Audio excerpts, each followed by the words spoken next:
you see a lot of people get up and dance on this disco, but not on not Aboriginal song. So that's a little bit changed. Do you, is that part of destruction of identity of Aboriginal people with people no longer having the promised marriages? Because with the promised marriages you had to be of the right skin, which for the people who are watching is the right tribal person in layman's terms. And then with the disco type of stuff, there's things within the disco, the dancing area, which is not traditional and is also against tribal law in some ways. The way people flaunt themselves and throw themselves out there, they don't have any decorum, they're not being respectful for other people. Do you see that as part of the destruction, having white man ways instead of having Aboriginal ways? Yeah, that's a little bit, I mean, like myself, I'm a singer. I sing with clapsticks and things, and sometimes when I sing and I don't see the dancers get up and dance, they all sit down quiet and thing, and sometimes I yell at them, you know, get up and dance, you know. And I don't just sing, because every time when we have somebody for sorry business, you know, we have to say goodbye to this person. So get up and dance. Sometimes we have hard time there, where we have the sorry business, when young people don't get up and dance to say goodbye to that person. And that story comes up. I mean, you know, the disco, you know. When you have disco, you jump in and dance. We always say that. But what about this one here? This is our traditional way of saying farewell to this person. So get up and dance. So sometimes we used to have, have hard time on when we have ceremony. I mean, funeral. Yeah. Sorry business. What are your thoughts, Johnny, on social media and those sorts of things that are in community now? Because I remember when I was growing up on Goulburn Island, we didn't have any of that, and we used to go out fishing and hunting and just muck around community and do all sorts of things that were fun to do. And then these days with social media, the kids and the young people in my view, they seem to have forgotten the importance of being with family and going out hunting, and there seems to be a lot more jealousy going on, and that plays into this wrong skin relationship stuff again, where people are hooking up with partners that aren't the right people, aren't the right skin for them to be hooking up with. How do you feel as an elder, as a traditional Aboriginal man, seeing the influence of white fella society poisoning your way of traditional life? Well, it's I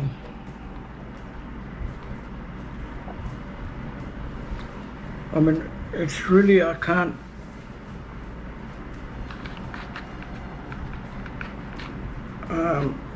really judge people, you know. You know, if they want to, I mean, they've been in school, I mean, like boarding school, and that's probably where they learned, and then took it back to the community, and then so it's really very hard. I mean, it's very hard for me to, you know, to stop these things, you know. and also you can't judge people. You know, if they want to go their own way, they can go. You can't jump in and just, you know, otherwise, you know, there'll be arguments. And so, yeah, I mean, if it's too far now, can't stop it. Are you worried? Are you worried for the future? Well, I'm worried. I only talk to my kids. Yeah. I always tell them to go on the right way. Because if you go in the wrong way, that's where you get into big trouble. So I don't have any problems with my kids, my grandkids. And when you pass on, is there somebody that can take your place with the song line and teach the things that you've taught? This is what I'm very strong with my son, Jason. That every time when we have sorry business, he must be there with me all the time, which is he is. He's there with me all the time. Other nephews out of my brother's kids, I've been trying to tell them to come with me and Jason. Sometimes they come, sometimes not. But Jason always be there with me. He is very strong. He's very strong. I think He went to Pelly. I didn't go in that time because I was sick. I told him, you go and finish off the sorry business at Pelly. So he did. He went himself. And he finished it off. So, yes, I've got Jason there with me that I can pass on. Are you proud of what he's been able to Yes, I am. to achieve? Yes, I am. That's very good. I've heard a lot of people say in the past that they don't have anybody to pass on their stories, to pass on their songs and the history that they have. Djalo, he did a movie, West Wind, and he said that in that movie that when he was gone, there wouldn't be anybody to take on what he had, which is pretty sad. However, I think that's changing. I think there are some young people that are stepping up, and Djalo is passing on some of those ways. Speaking of Djalo, that brings another question that I wanted to ask, was the connection that the Galpo people have with you and the connection that I have with you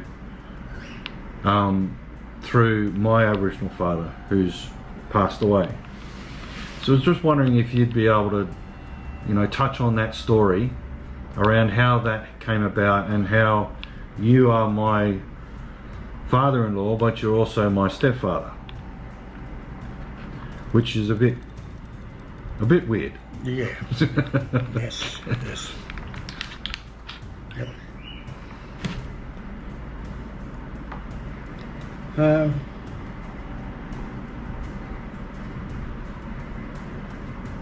Can you say that again? Yep, we'll do it again. I'm just wondering, Johnny, if you'd be able to talk about the connection that you and I have. I'm your father-in-law, and how is it that I'm your son-in-law? Oh, did I say I'm your father-in-law? Take three. Parker, shut the door. Be very quiet. Just wondering if you'd be able to talk to us about how it is that you're my father-in-law and how you've also become my stepfather. Well, stepfather is through Galpo side, and that's how I call you that. And then you got a wife that I adopted her, and me and my wife adopted her. So that's where you call me father-in-law. And then on the Gold Coast side is, what was that? Father. Yeah. Yes. So my old man, my Aboriginal old man, he was the younger brother of the older brother who was adopted by your father. Yes. So I hope you guys got it out there. So Johnny's father was adopted by the older brother of my Aboriginal father's brother. And so old man, he's when he passed away in 2012, he was buried on Goulburn Island with other family. Yes. And before he passed away, he asked you, and I think from memory he talked to people in the community as well, and asked that you be the one who looks after his family. Yes. When old man passed away, we had a little bit of argument from Kalawinku family. And they wanted him to take him to bury there at Ghana, but we said no. He came here with his brother, and he asked him to come over here and stay here. So he came up, stopped here, got old, and he's gonna stay here. So there was a little bit of argument with the family, but everything, I mean, they said, all right, we all come to Melbourne to have the funeral there. So that was good. Same with the other old man, his brother. So yes. And when we did that ceremony for old man when he passed away, Summer and I had a baby, and there was a ceremony for our baby, but he was also buried in the same grave as my old man. Is that correct? Yes, yes. There was some argument about that as well, having a white person being buried in a ceremony man's grave from a number of people over the east way. I remember that being a problem, but in the end they agreed that they would be okay with it. Yes.